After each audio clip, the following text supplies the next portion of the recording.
पटना के दानापुर थाना क्षेत्र के पेठिया बाजार में शनिवार की रात अपराधियों ने छावनी परिषद के पूर्व उपाध्यक्ष रंजीत कुमार यादव उर्फ दही गोप को गोली मार दी। करीब 5 गोली लगने से वे गंभीर तौर पर जख्मी हो गए हैं। वहीं साथ रहे विकास कुमार उर्फ गोरख राय को एक गोली लगने से मौत हो गई है। गंभीर रूप से जख्मी रंजीत यादव को सबसे पहले सगुना मोड़ स्थित निजी अस्पताल में भर्ती कराया गया। वहां से चिंताजनक हालत को देखते हुए रंजीत को रेफर किया गया। पटना के निजी अस्पताल में इलाज के लिए भर्ती कराया गया है, जबकि गोरख राय को चिकित्सकों ने मृत घोषित कर दिया गया है। पुलिस ने शव को कब्जे में लेकर पोस्टमार्टम के लिए अनुमंडलीय अस्पताल भेज दिया है। पुलिस ने घटनास्थल से 7 खोखा बरामद किया गया है। दानापुर एएसपी भानु प्रताप सिंह, दानापुर थानाध्यक्ष घटनास्थल पर पहुंचकर छानबीन करने में जुट गए हैं। पेठिया बाजार के रहने वाले रंजीत कुमार शनिवार की रात करीब 8:30 बजे पेठिया बाजार में अपनी कार से 4 लोगों को उतारकर घर जा रहे थे। इसी दौरान एक युवक ने आवाज देकर बुलाया। वहां जाते ही अपराधियों ने रंजीत को सिर पेट समेत अन्य जगहों पर 4-5 गोली मार दी। खून से लथपथ होकर वहीं गिर गए। रंजीत को बचाने गए विकास उर्फ गोरख को भी अपराधियों ने एक गोली मार दी। इससे वह वहीं गिर पड़ा। गोली लगने के बाद करीब 15 मिनट तक सड़क किनारे खून से लथपथ दोनों सड़क पर गिरे रहे। अपराधियों ने करीब 6 राउंड फायरिंग करते हुए बाइक पर सवार होकर फरार हो गए। गोलीबारी की आवाज सुनकर पास में श्राद्ध भोज में भी अफरा तफरी मच गई।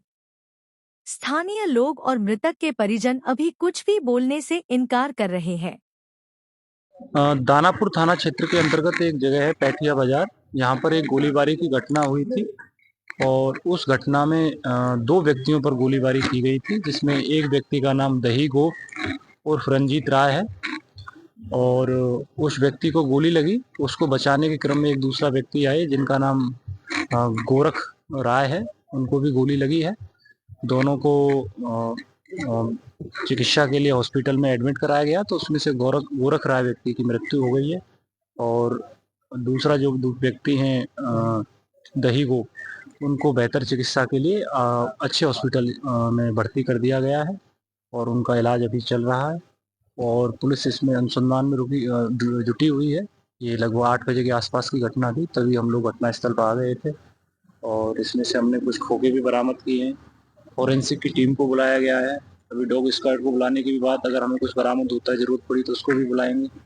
साथ ही साथ जब्ती सूची वगैरह सब हम लोग तैयार कर रहे हैं इसमें और अग्रतर कार्रवाई इसमें की जा रही है और जल्दी हम इसका उद्भेदन करेंगे। कितनी की संख्या में अपराधी थे और कैसे आए थे? अभी एग्जैक्ट संख्या बताना मुश्किल है क्योंकि अंधेरा था। सीसीटीवी हम खंगाल भी रहे हैं उनको और अनुसंधान के क्रम में सारी बातें हैं, तो एग्जैक्ट नहीं बता सकते हम। प्रथम दृष्टया से क्या पता चल रहा है, कुछ ऐसा नहीं?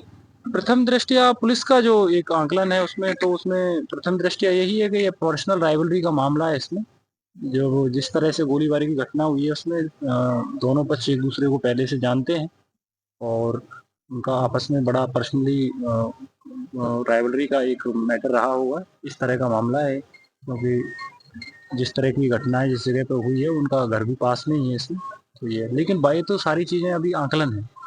जो सही बातें हैं, तथ्य हैं, वो साक्ष्यों पर आधारित होने चाहिए आपके और उसके हिसाब से इन्वेस्टिगेशन चलती है। तो उसमें हमें फॉरेंसिक की रिपोर्ट भी चाहिएगी। जो एक व्यक्ति जिनकी डेथ हुई उनकी पोस्टमार्टम की रिपोर्ट चाहिएगी। दूसरे व्यक्ति जो इलाज रहते हैं उनकी हमें मेडिकल रिपोर्ट भी चाहिएगी। साथ ही साथ गवाहों के बयान, सीसीटीवी फुटेज, सीडीआर का एनालिसिस, बहुत सारी चीज़ें हैं, तब जाके इसमें पहुंचा जाएगा। अभी कुछ कह देना इस चीज़ में कि ये है, इसका ये रीजन है, अभी बहुत मेच्योर स्टेटमेंट है और उसका कोई औचित्य भी नहीं। बताया जा रहा है कि दही गोप भी अपराधी थे, ऐसा कुछ मामला था उन पर भी? हाँ, हम सारे एंगल्स खंगालते हैं। हमें अनुसंधान का एक हमारा स्टेप भी होता है, तो उसमें उनकी क्रिमिनल हिस्ट्री निकल के आ रही है, पुलिस को भी वेरीफाई कर रही है।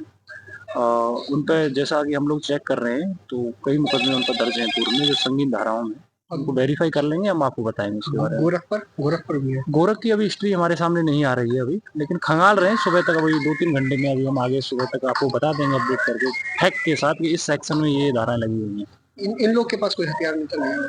ये तो अपने जो इनका इलाज जो जगह है जिसको हम पैठिया बाजार बता रहे हैं आपको, तो ये इनका रहने का स्थान है, तो यहीं रहते हैं, अपने घर के आसपास ही थे लोग। तो इनके पास हथियार नहीं था उस समय, और जो हमलावर थे वो ही अपने हथियार के साथ आए थे। अपराधी ने कितनी गोलियां चलाई गई है, तो कितनी गोलियां अपराधियों ने कितनी गोली चलाई ये तो उसका विषय है ना, सीसीटीवी से पता चलेगा या उससे पता चलेगा, फॉरेंसिक उससे पोस्टमार्टम की रिपोर्ट से डॉक्टर बताएंगे उसमें ना।